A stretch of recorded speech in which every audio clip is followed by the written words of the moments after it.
నమస్కారం, మీరు చూస్తుంది ఐ డ్రీమ్. నేను మీ కీర్తి. మనందరికీ ఎంతో సుపరిచితులైన ఆచార్య కాకనూరి సూర్యనారాయణమూర్తి గారు ఈ రోజు మనతో పాటు ఉన్నారు. నమస్తే గురుగారు.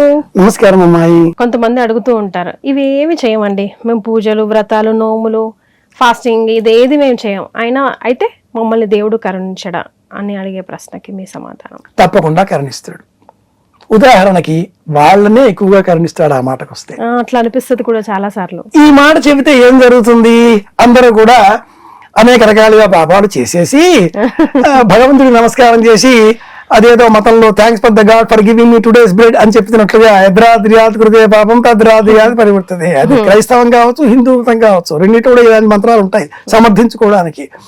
ఇప్పుడు ఒక త్రాగుబోతున్నాడు, బాగా త్రాగుతూ అలవాటు పడ్డ తర్వాత అతడు ఏమంటాడంటే, నా వల్ల ఈ లోకం నడుస్తుంది, నా వల్ల ప్రపంచమే నడుస్తుంది, నా వల్ల ఈ ప్రభుత్వానికి డబ్బు వస్తుంది తెలుసా, నేను త్రాగినందువల్ల ఆ ఖాళీ సీసాలు అమ్ముకునే వాడికి వృత్తి, లోడింగ్ అన్లోడింగ్ వాడికి వృత్తి, కార్క్ బిగించే వాడికి కూడా వృత్తి, నా వల్ల ఈ గవర్నమెంట్ కి ట్యాక్స్ రెవెన్యూ లేకపోతే రోడ్లు కూడా పడవు, మీరు బతుకుతున్నారంటే నా మీద నా యొక్క త్యాగాన్ని మీరు గుర్తించరు అంటాడు. బాధించడానికి ఛలము అంటారు దీన్ని. ప్రపంచంలో ఈనాడు బాగా పెరిగిపోయింది. ఒక దంపతులు ఇద్దరికి భార్యాభర్తలు, ఇద్దరు కొడుకులు ఉన్నారు అనుకుందాం తల్లి. పెద్దవాడు దేవుడికి నమస్కారం చేస్తాడు, బుద్ధిగా ఉంటాడు, పెద్దలకు నమస్కారం చేస్తాడు, మంచి వినయవంతుడు, శీలవంతుడు. రెండవ వాడు నాస్టీ ఫెలో, వాడు ఇష్టం వచ్చిగా వ్యవహరిస్తూ ఉంటాడు. పెద్దవాడు ఉత్తముడు, చిన్నవాడు కాస్త అల్లరివాడు అనుకుందాం. ఆ తండ్రి ఏం ఆలోచిస్తాడు? పెద్దవాడు ఎలాగో బాగుపడ్డాడు, వాడిని వదిలేసి ఈ చిన్నవాడిని ఎలా బాగు చేయాలా అంటూ తన ఫోకస్ అంతా చిన్నవాడి మీద కేంద్రీకరిస్తాడు కదా. నాగుల చవితి, నాగుల పంచమి. నిజానికి ఈ వ్రతం మనకు భవిష్యోత్తర పురాణం, బ్రహ్మాండ పురాణం, ఇంకా చాలా పురాణాల్లో, స్కాంద పురాణంలో ప్రత్యేకంగా చెప్పబడి ఉంది నాగుల చవితి. కార్తీక మాసంలో చేసి ఇప్పుడు చేస్తూ ఉన్నాం. ఎందుకు ఇలా చెప్పారు? ఈ చవితి పండుగ ఏమిటి, నాగులు ఏమిటి? మనలో ఉన్నటువంటి కుండలిని శక్తి జాగరూకతం చేస్తూ కాస్మిక కిరణాల వలె రాహు కేతువులు ఉన్నారు. అదే సర్పం కదా, అదే కాలం కదా. ఇందులో ఆల్ఫా, బీటా, గామా అనే కిరణాలు ఉన్నాయి. ఆల్ఫా, బీటా ఈ రెండు కిరణాలకు రాహువు కేతు ఆధిపత్యం కలిగి ఉంటారు. మనలో పాజిటివ్ ఎనర్జీ పెంచేది రాహు. నాకు అది కావాలి, నాకు ఇది కావాలి, ఆశావాది, కొంత పెరిగిన అహంకారం కూడా, నాకెందుకు, నాకేం అవసరం లేదు, కేతు నిరాశావాది. ఈ కిరణాల ద్వారా మనం ఏదైనా బొమ్మలు తీసుకుంటే కూడా ఎముకలు, బొమ్మకలు వీటి కోసం ఒకసారి ఓకే, 2 సార్లు ఓకే, 4-5 సార్లు తీసుకుంటే కొత్త వ్యాధి వచ్చి చేరుతుంది అంటున్నారు శాస్త్రజ్ఞులు. అది ఎలాగో సవితి ప్రతి నెలలో వస్తుంది, కానీ శ్రావణ మాసంలో చవితి విశేషం, కార్తీక మాసంలో చవితి విశేషం. మీలో ఉండేటటువంటి ఈ జాగరూకత శక్తిని, కిరణాలను సహించేటటువంటి శక్తిని పెంచి పోషించడం కోసం మన పండుగలన్నీ వైజ్ఞానిక అంశాలతో ముడిపడి ఉంటాయి. ఇది ముఖ్యం. కాబట్టి ఈ శ్రావణ మాసంలో మనం ఏవి చేయాలి, ఏవి చేయకూడదు అన్నప్పుడు, చేస్తే ఏంటి, చేయకపోతే ఏంటి, చేస్తేనే దేవుడు కరుణిస్తాడా? ఎందుకు ఇలా జరుగుతోంది అంటే, ఈనాటి కాలంలో భయపెట్టే సమాజం పెరిగింది. వాస్తవిక జ్ఞానాన్ని అందించేవారు తగ్గిపోయారు, లేరు. అన్ని రంగాలలో వ్యాపించినట్లుగానే ఆధ్యాత్మిక రంగం, భక్తి రంగంలో కూడా ఆధునికత పెరిగిపోయి, మేనేజ్మెంట్ టెక్నిక్స్ బాగా పెరిగిపోయి, ఇక్కడ కూడా డబ్బు సంపాదించవచ్చు కదా అనే ఊహలు పెరిగాయి. మరి సామాన్యులంతా ఏం చేస్తున్నారు? డబ్బు పెరిగింది, దాంతో షార్ట్ కట్ మెథడ్స్ ఏమైనా ఉన్నాయా అన్న ఆలోచన వచ్చేసింది.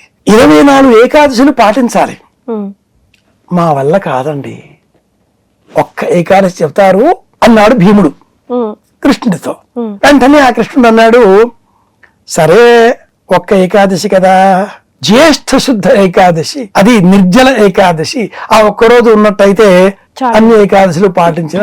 ఇలాంటి షార్ట్ కట్ టెక్నిక్స్ పెరిగిపోవడంతో శ్రావణ మాసంలో సోమవారం నాడు శివారాధన చేస్తే పుణ్యం, శ్రావణ మాసంలో నాగుల చవితి పాలు పోసి పొట్టకు నమస్కారం చేసి సంతానం కలుగుతుంది, ఇలా చెప్పుకుంటూ వస్తున్నారు. సైంటిఫిక్ గా ఒక సర్పము చెవులుండదు, మనం వేసే చరిమిడి ముద్దలు ఇవేవి కూడా తినదు, ఈ శ్రావణ మాసంలో రైతులు వ్యవసాయం పనుల కోసమని విపరీతంగా పొలాలలో ఉంటారు. పుట్టలు కానీ ఎలకలు కానీ వ్యవసాయ క్షేత్రాల్లో ఉంటాయి.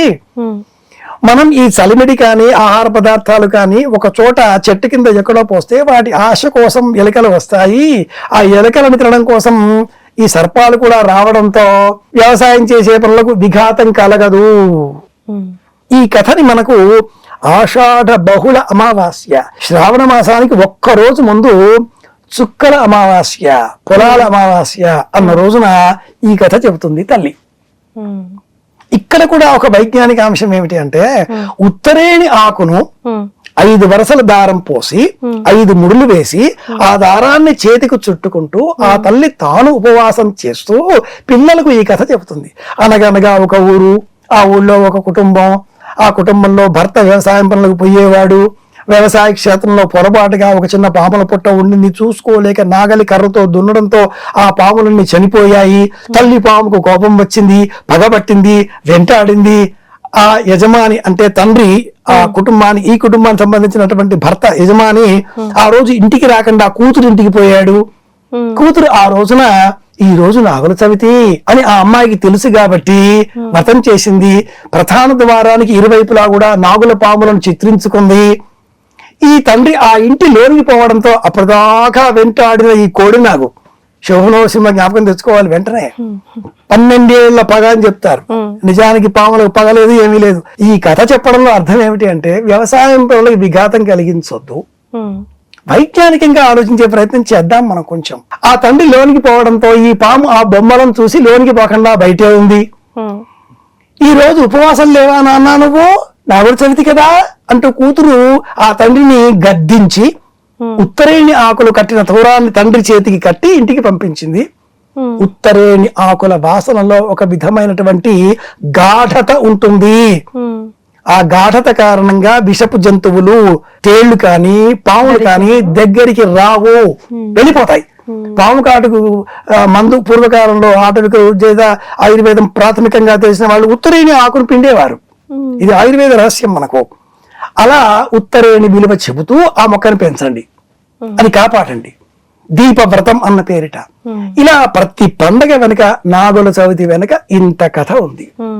ఇది మనకు భవిష్యోత్తర పురాణంలో కూడా ఉంది, స్కాంద పురాణంలో ఉంది. చతుర్వర్గ చింతామణి అన్న పేరు గల హేమాద్రి పండితుడు కూడా దీన్ని చెప్పి ఉన్నారు. ప్రాంతీయ ఆచారాలు పాటించే వాళ్ళు నాగుల చవితి అంటే కార్తీక మాసంలో కదా, మీరు శ్రావణంలో చేస్తారేమిటి, ఇదేదో రాయలసీమ, ఇదేదో తెలంగాణ అంటూ ప్రాంతీయ ఆచారాలకు ముడిగట్టి వీడి చేస్తూ ఉంటారు. తెలంగాణలో సంవత్సరానికి 2 పంటలు, వానకారు, యాసంగి అన్న పేరుతో పిలుస్తారు. ఇప్పుడు వర్షాలు కురుస్తాయి కాబట్టి జొన్న చేలు, మెట్ట పంటలు ఎక్కువ ఈ ప్రాంతంలో. మెట్ట చేలల్లోనే పాములు ఎక్కువ, వరి చేలల్లో పాములు తక్కువ. ఉన్నా అవి నీరు కట్టే, ప్రమాదకరం కాదు. 1000 పడగలు అనే నవలలో కవి సమ్రాట్ విశ్వనాథ గారు అద్భుతమైన ఒక పాత్రను సూచిస్తాడు. పాము వలె ఉంటుంది ఆ పాత్ర, మెట్ట పొలాలలో తిరుగుతుంది. మహానుభావుడు ఎలా రాశాడో కానీ, ఈ తెలంగాణ రాయలసీమలలోనే ఈ ఆషాఢ మాసంలో వర్ష ఋతువులో ఆర్ద్ర కురిస్తే దరిద్రం వదులుతుంది అన్న సామెత. పునర్వసులో కురిస్తే వర్షం, పునర్వసులో వర్షం కురిస్తే పూసగుచ్చుకోవడానికి కూడా తీరిక ఉండదు, అంత వ్యవసాయం పనులు. తుగ్గం పొయ్యాలి, నాటాలి, ఎరువులు వాటికి అందించాలి, నీరు నిలబెట్టాలి, ఎన్ని పనులు ఉంటాయో. తుగ్గం పోయడం దగ్గర నుంచి ధాన్యం మొక్క వేసే వరకు, మొలక వేసే వరకు నిరంతరం వ్యవసాయదారుడు అక్కడే ఉంటాడు. శ్రావణ మాసంలో నాగుల చవితిని తెలంగాణలో, రాయలసీమలో పాటించడంలో ప్రధానమైనటువంటి ఉద్దేశ్యం, ఈ ప్రాంతంలో పాములకు ఆవాసాలు వ్యవసాయ క్షేత్రాలు, వాటికి దూరంగా ఉంచాలి, వాటిని చంపకూడదు. ఎకలాజికల్ బ్యాలెన్స్ అంటాం కదా సైన్స్ లో, అన్నీ ఉండాలి. దోమలు ఉండాలి, దోమలుంటే ఆ దోమలని కప్పలు తింటాయి. మన వాళ్ళు ఏం చేశారు, కప్పలని చైనాకి ఎగుమతి చేశారు, నీటి చాలు లేకుండా చేసేశారు. కప్పలు లేవు కాబట్టి దోమలు ఏం చేయాలి, మనల్ని గుర్తున్నాయి. దోమలు ఉండాలి, దోమలు తినడానికి కప్పలు ఉండాలి, కప్పలు తినడానికి పాములు ఉండాలి, పాములు తినడానికి గద్దలు ఉండాలి. ఒక సర్కిల్ ఇది, దీనికి పర్యావరణము, ఎకలాజికల్ బ్యాలెన్స్ అంటారు. శ్రావణ మాసంలో ఈ జ్ఞానం మనకు చెప్పేది పండుగల సమాహారం. ఇది నేపథ్యం. ధన్యవాదాలు. కృష్ణార్పణం.